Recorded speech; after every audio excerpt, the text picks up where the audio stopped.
I'm up about 5:30. So every morning it starts with a run.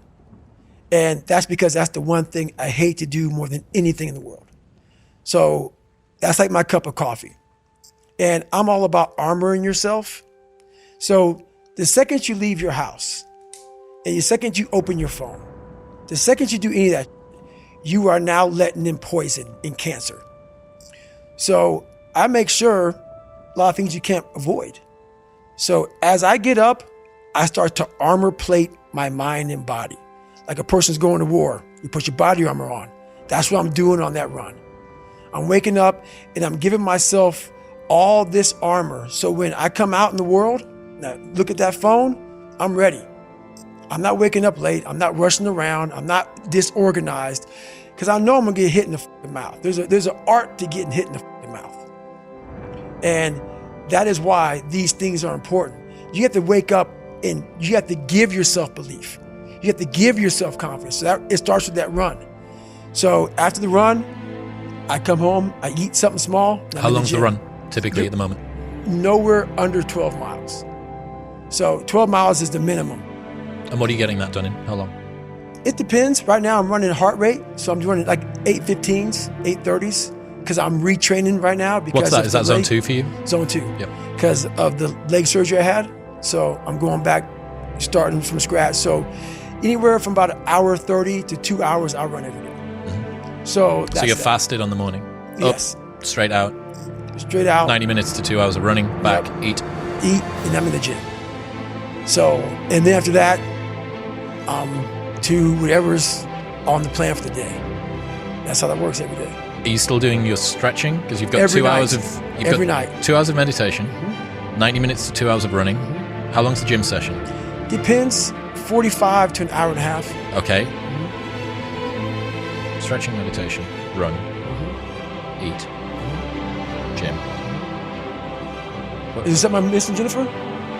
Oh, yeah. Forgot about that. You cycle as well? Yeah. How long are you cycling? It just depends. I do stationary bike right now a lot.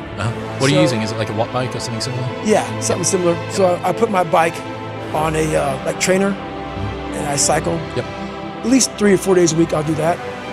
So that's your day. There is no room for anything else.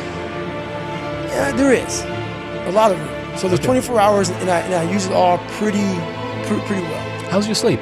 What's your sleep like? It's really good. Okay. It You're is getting now. 8 hours-ish, something like that? 7, 8 hours. Mm-hmm.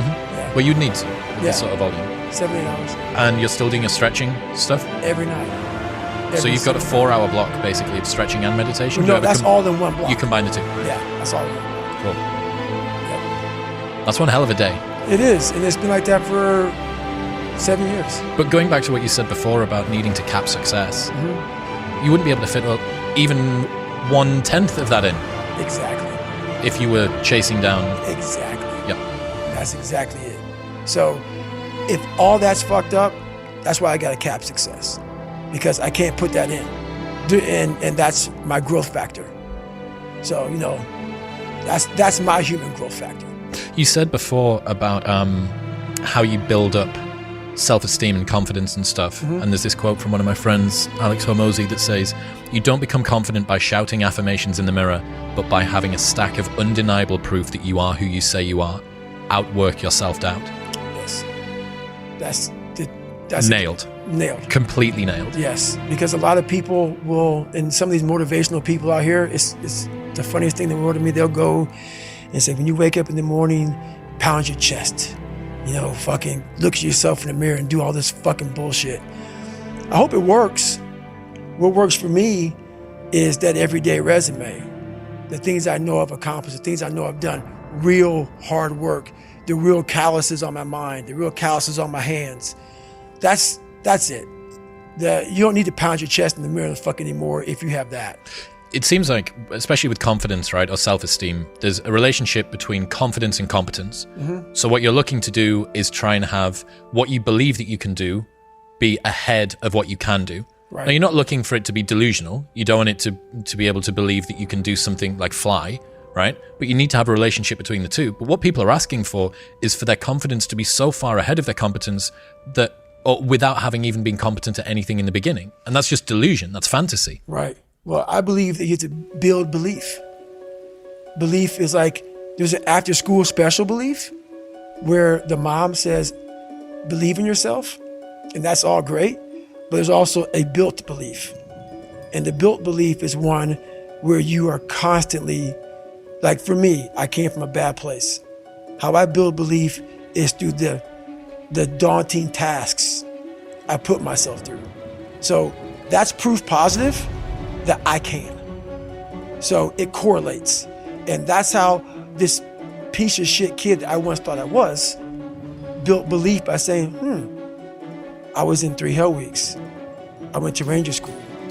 I tried out for Delta Selection. Undeniable stack of proof. That is proof, motherfucker. So whenever you think you can't, the confidence comes from the thing that you built. You must build belief. You must build confidence. It can't be like, hey, I'm gonna go knock that shit out. You gotta look over here and say, I can knock that shit out. It's belief, and it's built on what you put in to yourself. Another friend sent me a message this morning knowing that we had this big thing that we've been working toward for a long time today. He said, Nietzsche said, I know of no better life purpose than to perish in attempting the great and impossible.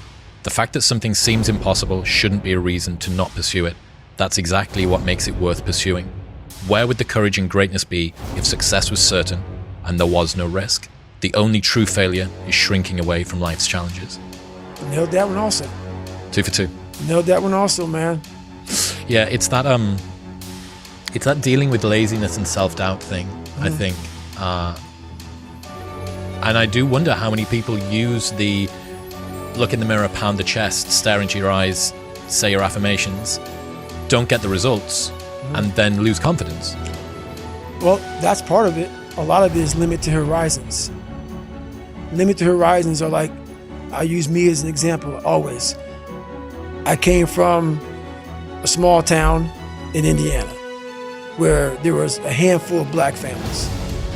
And a lot of people in that town, when you come from a town of 8,000 people, it's like we had a local plant, Great Dane. And you're like, you know what? I want to work at Great Dane and get a house next to my mom. That's what you know. So many of us come from these small places in our mind that we're not willing to think outside of only what we've seen.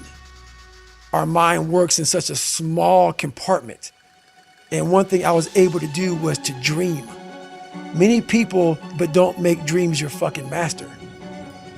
But I was able to dream outside those fucking 4 walls of that small town. And until you're able to really put yourself into that dream, but don't make dreams your master, that's where you truly become what you're destined to become. What do you mean, don't make dreams your master? A lot of people sit back and they dream about being a sports figure, or dream about being a SEAL, or dream about being an astronaut, and all it is a motherfucking dream. They don't put the work behind the dream.